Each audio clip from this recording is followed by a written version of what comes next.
Environmental toxins are found everywhere. Personal care products, or the makeup that we use, or the cleaning supplies, or even food packaging. We find them in plastics, we find them in pesticides, like so many different things. And so where do we even start, right? The way that these chemicals work is that they're called endocrine disruptors, which means that they mimic natural hormones.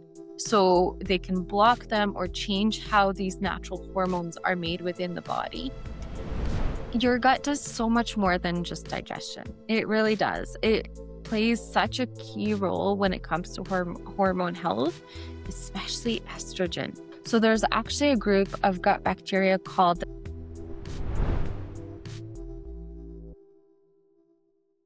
We are so excited to have a conversation today. I am joined by my guest, Marina, and today we are talking about 5 surprising things that impact fertility.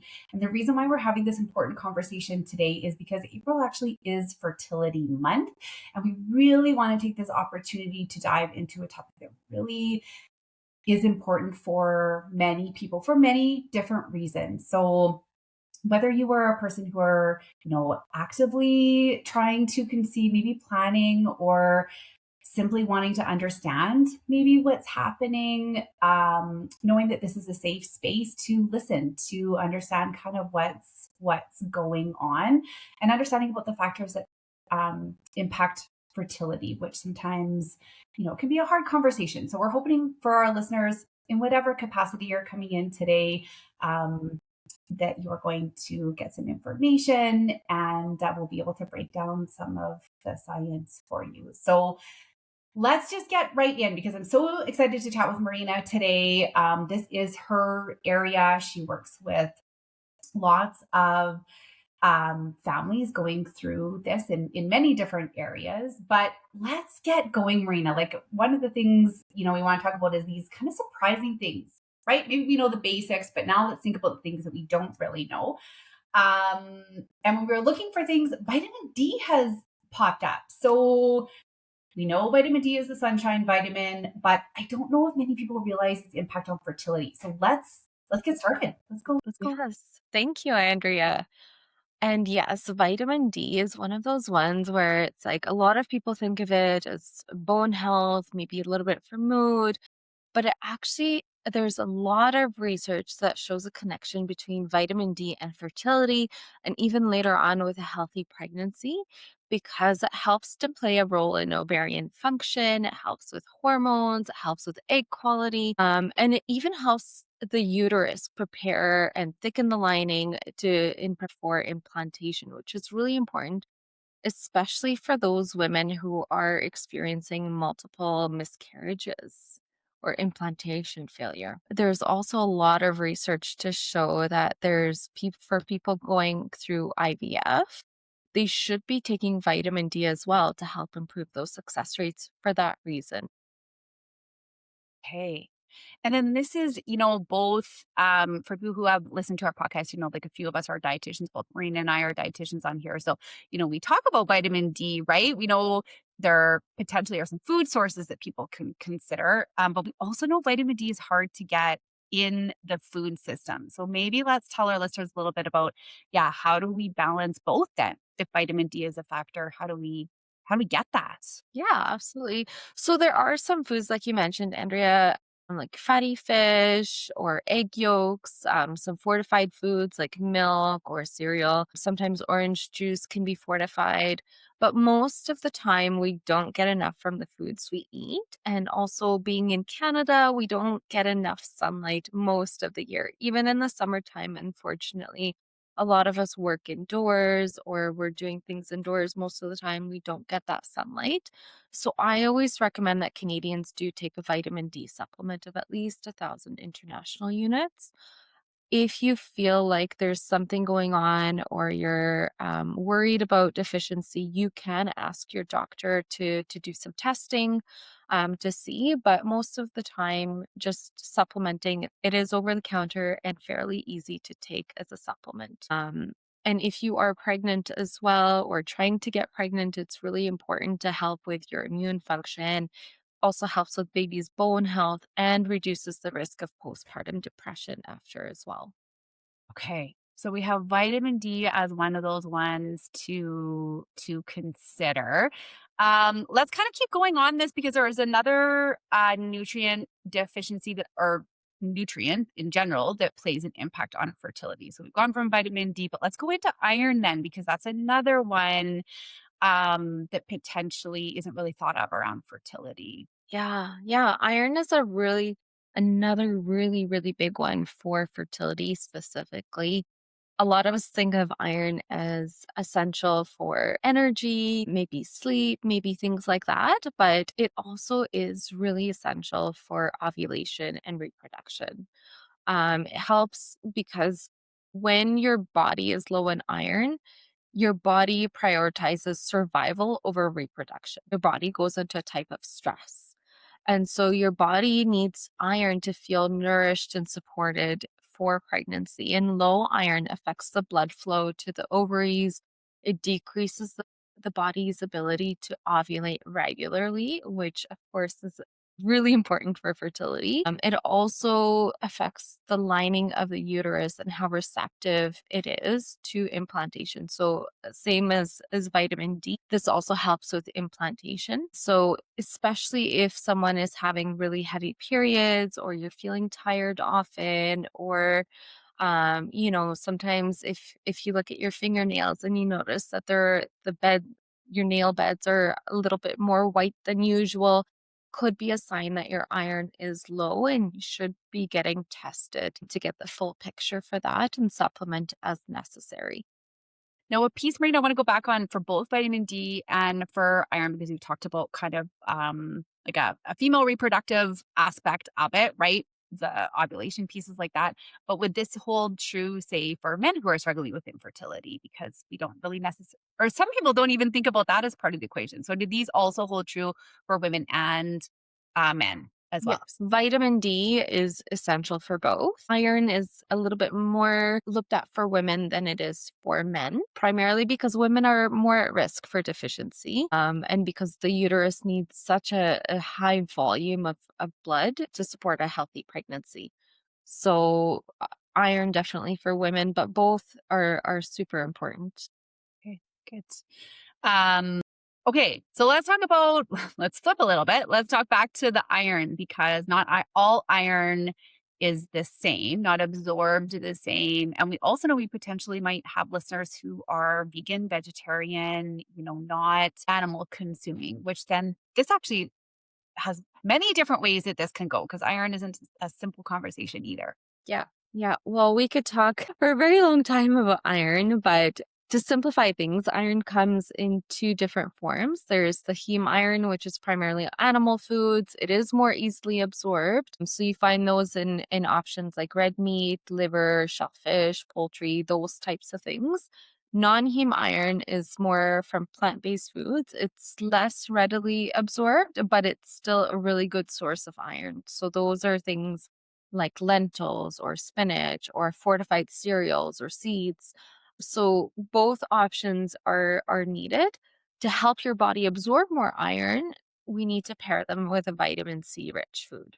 So for example, if I'm having a spinach salad, the spinach would be your iron rich source and then maybe having some strawberries in the salad there or if I'm doing lentils, maybe I'm having, a salad that has bell peppers on the side or, things like that. When we pair with vitamin C, helps with absorption. We also need to avoid drinking coffee or tea with iron rich meals because that binds the iron and decreases absorption. So those are things to, be mindful of as well.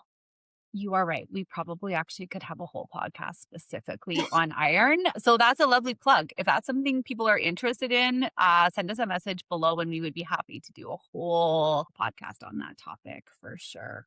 Okay. All right. So now we've got to our list vitamin D and now we've got iron.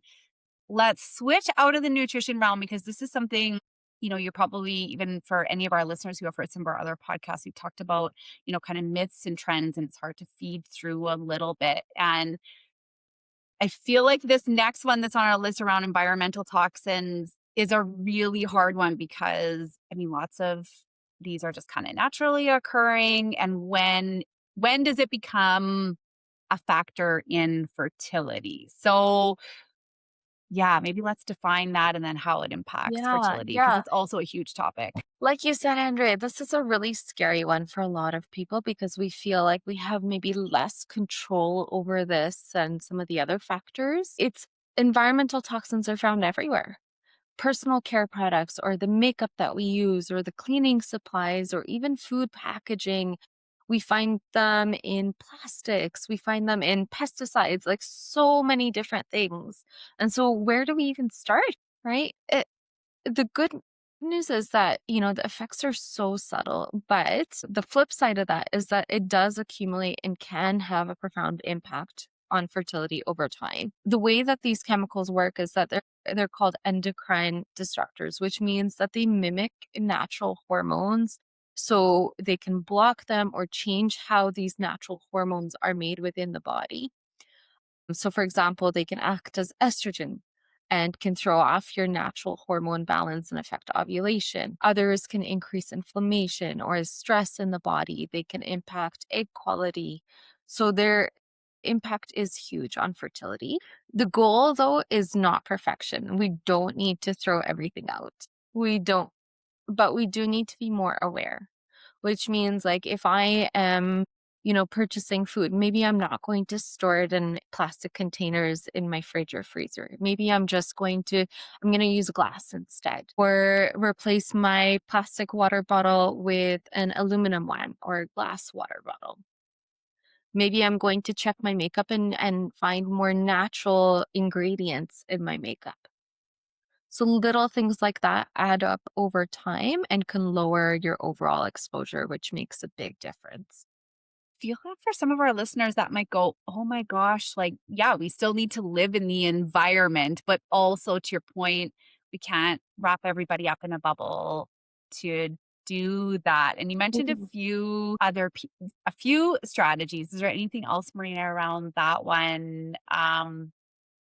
Just to provide some more examples of how we would do that or how a listener might do that. Because I feel like that could be scary. Like that's a It yeah, is. infertility is hard enough as it is. Yeah. Yeah. I mean, it's about creating that awareness and knowing what's in your food, for example. We don't need to go and buy organic, but if you're buying fruits and vegetables, make sure you're washing them before you eat them. If you are using like reduce plastics as we had mentioned before, that's a really big one for a lot of people. A really big one. If I'm using cleaning products, make sure I'm using gloves so that I don't have that skin exposure, and different things like that. Or hair dyes, making sure that I'm using natural hair dye instead of the ones that have a lot of chemicals in them. So it's about creating that awareness and knowing what's going into our bodies. That's a really good one. I like those last examples. Those are some really good ones. Okay.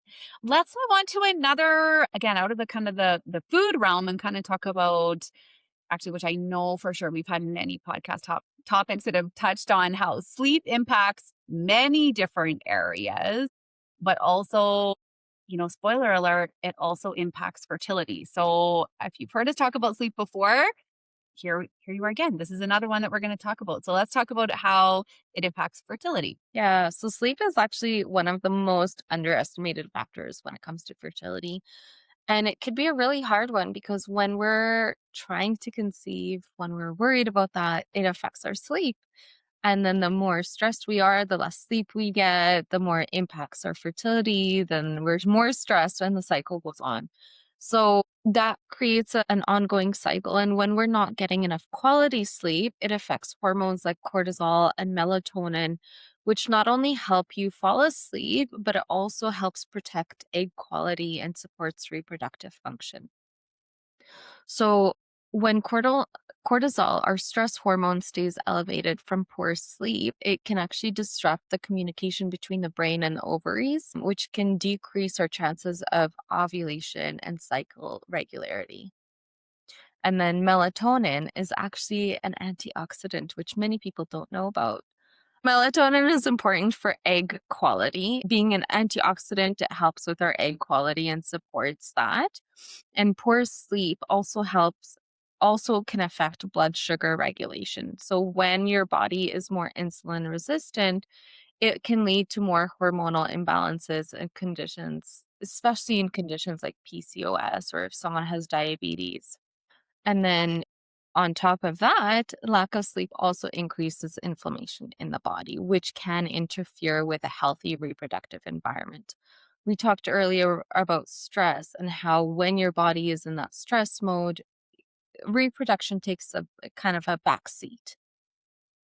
Your body cannot support reproduction while it's dealing with everything else and all the other stressors in the body. So it's not just about how many hours of sleep, but also about the quality and consistency of our sleep and making sure that we're sleeping in a regular cycle. We're avoiding that frequent waking. We're not going to bed super late. All of those things can have an impact. And sleep is a hard one too. And I know in other episodes we've talked about kind of strategies around it because it's not as simple, oh, just get better sleep. Like it's also a hard strategy for people who are potentially struggling with sleep or have a lot going on. To even kind of to use your words of like the environmental toxin awareness, that kind of also is how we communicate around sleep, like kind of starting somewhere or small little aspects to improve sleep. So, yeah, what could be some small strategies that people could think about to help with sleep? Yeah. So, like I said, stress is a really big one when it comes to sleep. The reason for that is because the more we think about our sleep and we're like, oh, we're not getting enough sleep, we're not getting enough sleep, that stresses us out, which leads to poor quality of sleep. And so, some things that we can do that can maybe help reduce that a little bit, avoiding late night screen times, not scrolling on our phone or watching TV right before bed. That exposes us to blue light, which can actually suppress melatonin, which helps, like we said, for hormonal balance, egg quality, and regulating sleep. Making sure that we go to bed and wake up at the same time every single day. So I know a lot of people like to sleep in on the weekends or, stay up late Friday nights. And that's fun to do sometimes, but what it actually does is it can throw off our circadian rhythm, and it can disrupt that communication between the brain and the reproductive hormones, which affects ovulation over time. So the best thing to do is to set a regular sleep and wake schedule regardless of what day of the week it is. Yeah, I don't think people are real like it is if I think about it is hard if we're staying up later, say a few nights a week and then trying to get back in or even catch like the catching up, right? Due to the lost. So I think that those are all really important pieces to Yes. consider for sure. Yeah. Another one that a lot of people might probably already know about is caffeine. Caffeine reduces the quality of our sleep and keeps your body in a more alert state. So even if you do end up falling asleep, you're not entering into that deep restorative sleep. It's more of a lighter sleep, which is less restorative and your body keeps your body more alert. Okay. Good Yeah. one. Caffeine in check. Caffeine Okay. and alcohol as well.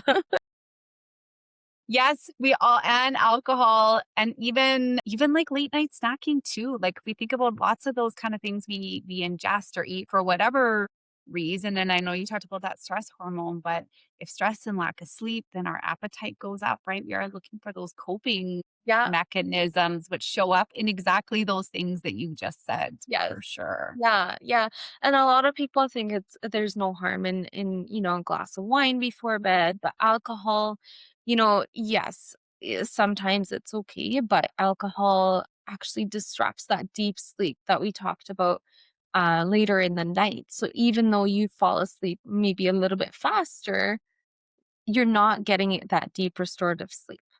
Right? So a lot of things to kind of think about and or maybe having alcohol or caffeine earlier in the day instead of right before bed. Practicing self-care is another really big one because of that stress. We want to eliminate stress before bed because racing thoughts or, feeling of stress keeps cortisol really elevated, which makes it hard to fall into that deep restorative sleep, which affects our hormonal balance and our ability to have a healthy pregnancy.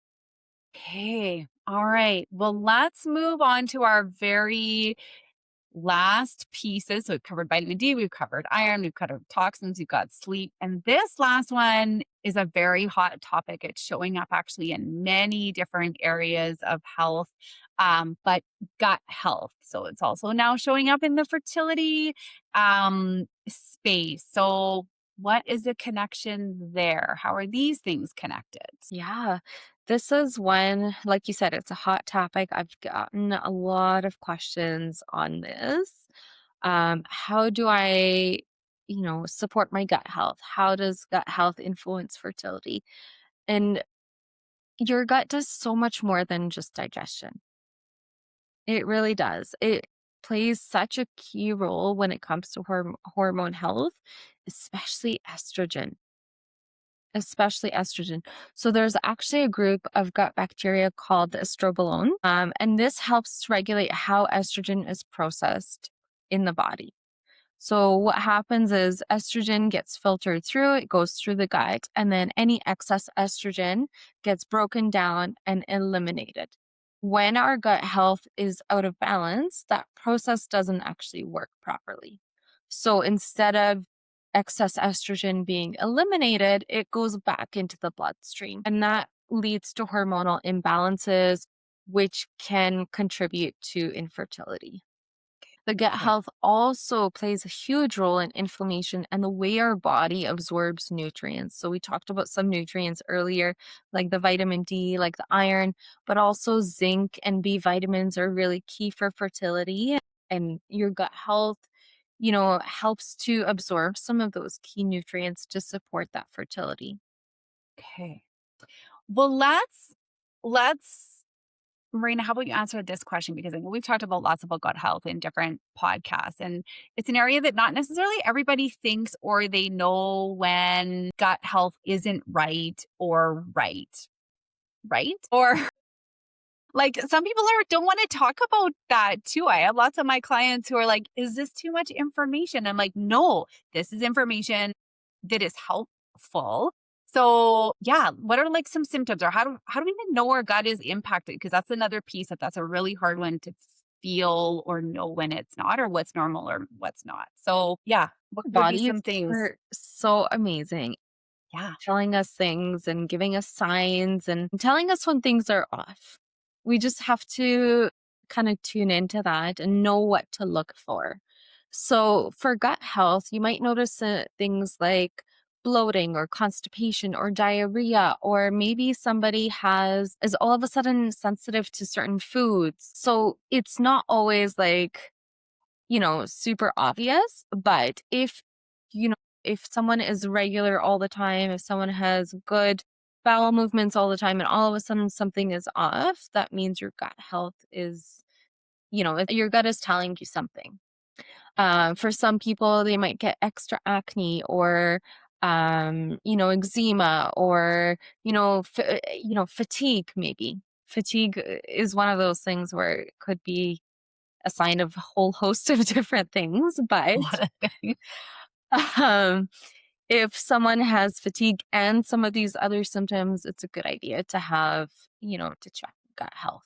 Yeah, and it is important because not everybody is gonna show up the same, and then even Mhm. if which we have talked about, even, gut impacting, um, fertility, many things also impact gut, to your point, right? It That's could right. be stress, it could be sleep, it could be um, introduction of new foods. Like you could be actually working on nutrition and that could actually make the gut mad for a little bit, right? We're constantly trying to throw fruits and vegetables to people, but we can also see the gut flare up. So yeah, it's a really unique system. And it's very interesting that it shows up as Yes. a piece to consider for fertility for Yeah. sure. Yeah. And just as a side note as well, there has been a lot of research showing that gut health also affects our mental health. Mhm. So, which we talked about, impacting fertility. And so when we support our gut health, we're supporting our hormone health, we're supporting our mental health, and then we're also supporting our fertility and our increasing our chances to conceive. So really, I think that would be super key to work on. Okay. Well, let's go down that path for a minute then, Mhm. because we've given strategies on kind of the other ones. Gut health can be a whole slew of strategies. And I know when something becomes a hot trend, it also can turn into, well, how do you like things are getting sold and supplements and do this and fix this for your gut, right? Because when we see that with trendier things showing up. But there's actually lots we can do from a food aspect that are easy to start. So maybe walk through maybe some examples of how we can even Yeah. start with gut health. I mean, starting with the basics, we want to start with simple habits that are sustainable, easy to do so that we can, maintain it over time. So that means eating regular meals, for example, not skipping meals, making sure fiber is huge for gut health, staying hydrated because in order for fiber to work, we actually need enough water. Otherwise, it'll backfire and we might feel constipated. May cause more gut problems than what we Yeah. wanted. Yes. Yeah, Yeah. exactly. Adding a variety of plant foods helps support the gut microbiome. So all of those things that we talk about as part of healthy, balanced eating, those are the things that help support our gut health. And over time, these small, consistent habits do have a ripple effect, not just on digestion, but on hormone balance and fertility as well. So we've kind of covered the five pieces today on fertility that um, are things to think about. So if you were listening and you got some aspect to think about, that's awesome. If you know somebody who might benefit from this or sharing, please do so. I know that what we're going to do because Marina has been a guest before and talked about this, and we are going to attach some of our other podcasts that go into a lot more other areas around fertility, because one of the things we know it is complex, and it's also not just a simple do this either, which can be frustrating, right? We need to that stress as well that Marina was talking about. But we also wanted to leave our listeners with some options. So if you kind of listened here, yeah, Marina, what could we offer for further support Yeah, so for our listeners? these are the factors we talked about today are just 5 of so many other factors that affect fertility. Fertility is so complex. And so what I wanted to do, my goal is to break it down for everyone, make sure it's super simple, easy to follow. I've created a fertility foundations course that is self-paced online course that you can walk through exactly what we talked about today, plus so much more and additional resources as well in a practical, supportive way. We also are very excited to offer in-person option for our listeners in Edmonton. And we will attach the details and the links below in the caption. So you'll have the added support, that connection, and the space to ask questions along the way. I love that, Marina. I'm excited for both of these things because it is hard to find outside support for fertility that's easy to get and easy to digest. So we are going to, like I said, link that information, details, of course, that we say to our listeners to send us a comment. We want to hear from you if there's pieces that this topic we can talk about more or we can expand on more. That's the benefit of this. And we do want to hear from you. So again, we thank Marina for joining us today on Thank these you. five surprising things that impact fertility. As always, it's been a pleasure, Marina, to have you on here. And we thank our listeners for listening and hope you're able to take something away Yes. alongside your fertility journey. Until next time, we will talk to you soon. Thank you. Bye.